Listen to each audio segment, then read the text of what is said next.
ভেঙ্গে ভেঙ্গে আলোচনা করি। প্রত্যেক সুন্নতের আবার আলাদা ফজিলত আছে, যারা বলেন সুবহানাল্লাহ। যেমন ফজরের 2 রাকাত আলাদা সুন্নত, এটার আলাদা ফজিলত আছে। আসুন আমরা দেখে নিই ফজরের 2 রাকাত সুন্নত সম্পর্কে হাদিস শরীফে কি আসছে। তিরমিজি শরীফ হাদিস নাম্বার 416, নাসাই শরীফ হাদিস নাম্বার 1759, ইমাম আবু আওয়ানা রাহমাতুল্লাহ আলাইহির কিতাব মুস্তাখরাজ হাদিস নাম্বার 2188। উম্মুল মুমিনিন আয়েশা রাদিয়াল্লাহু তাআলা আনহা বিশ্বনবী রাহমাতুল লিল আলামিন সাল্লাল্লাহু আলাইহি ওয়াসাল্লাম থেকে হাদিসটি বর্ণনা করেন। عن عائشة أم المؤمنين رضي الله تعالى عنها قالت قال النبي صلى الله عليه وسلم ركعة الفجر خير من الدنيا وما فيها। أم المؤمنين عائشة رضي الله تعالى عنها رحمة للعالمين صلى الله عليه وسلم থেকে হাদিস বর্ণনা করেন। বিশ্বনবী রাহমাতুল লিল আলামিন সাল্লাল্লাহু আলাইহি ওয়াসাল্লাম বলেন, রাকাতুল ফজরি খায়রুম মিনাদ দুনিয়া ওয়া মা ফিহা। ফজরের ফরজ নামাজের আগে যে 2 রাকাত সুন্নাত পড়া হয়, এই 2 রাকাত সুন্নাত খায়রুম মিনাদ দুনিয়া ওয়া মা ফিহা, দুনিয়া এবং দুনিয়ার মাঝে যত কিছু আছে সব কিছু থেকে উত্তম। যারা বলেন সুবহানাল্লাহ।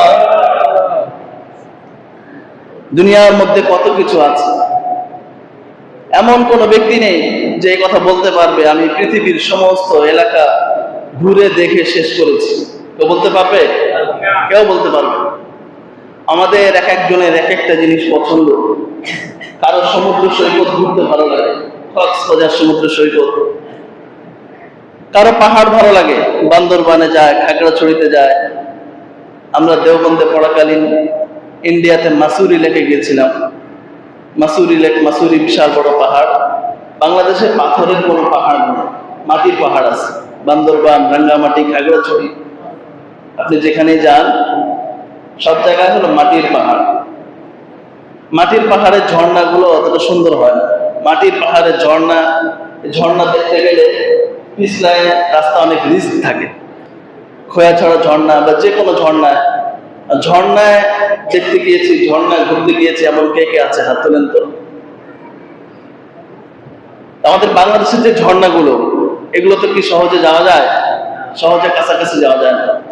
বৃষ্টির সময় ঝর্ণা পানি থাকে বেশি, সুন্দর পানি থাকে, কিন্তু ওই সময় রিস্ক থাকে, পিছলা থাকে, মানুষ মারা যায়, প্রতি বছরই মারা যায়। তো কারো পাহাড় পছন্দ, কারো ঝর্ণা পছন্দ, কারো সমুদ্র সৈকত পছন্দ, কারো বাগান পছন্দ, আমের বাগান, কাঁঠালের বাগান, জাম বাগান। বিদেশের বাগানগুলো যদি দেখেন, আপেল বাগান, রাশিয়া থেকে সুন্দর আপেল হয়। আমরা যখন কাকরাইলে পড়াশোনা করতাম, আমাদের ক্লাসে 6 জন রাশিয়ার সাথে ছিলেন, তাদের বাড়ি কিরগিজস্তান।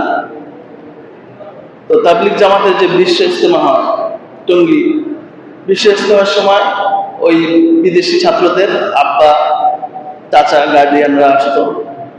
তো বিদেশি আপেল নিয়ে আসছিল, ওদের নিজের সাথে করে নিয়ে আসা আপেল। আমাদের বাংলাদেশের আম গাছগুলা যেগুলোতে বীজ দেওয়া হয় নাই, সেগুলোতে সে সমস্ত গাছগুলোর আমে পোকা থাকে না। এই পোকাওয়ালা আম কি বিদেশে রপ্তানি হয়? হয় না। ভালো আমগুলো রপ্তানি। তো বিদেশের যে আপেল গাছগুলো, যেগুলোতে ঠিক মতো সার টার দেওয়া হয় না, নিজের বাড়ির গাছের বা নিজের বাগানের, সেগুলোতেও তারা এরকম কোনো কেমিক্যাল, কোনো রাসায়নিক পদার্থ, কোনো বিষ, কোনো কিছু দেয় না।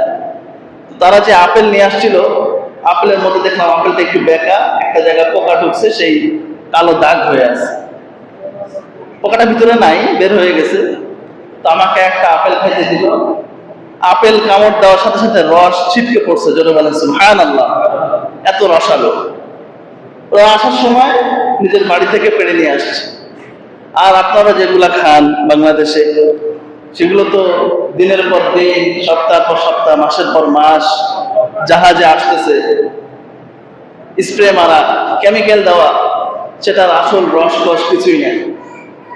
বিদেশের আপেল বাগান, আঙ্গুর বাগান, কমলার বাগান, কত সুন্দর সুন্দর বাগান। তো যেটা বলতেছিলাম, আমাদের এক একজনের এক একটা পছন্দ, কারো পাহাড়, কারো ঝর্ণা, কারো বাগান, কারো সমুদ্র সৈকত। এই পৃথিবীতে কত কিছুই না, কারো উঁচু উঁচু দালান পছন্দ, বুর্জ আল খলিফা, সবচেয়ে উঁচু টাওয়ার বিশ্বের, দুবাই, সেখানে লক্ষ লক্ষ টাকা খরচ করে মানুষ ঘুরতে যায়, কারণ তার উঁচু বিল্ডিং পছন্দ। দুনিয়াতে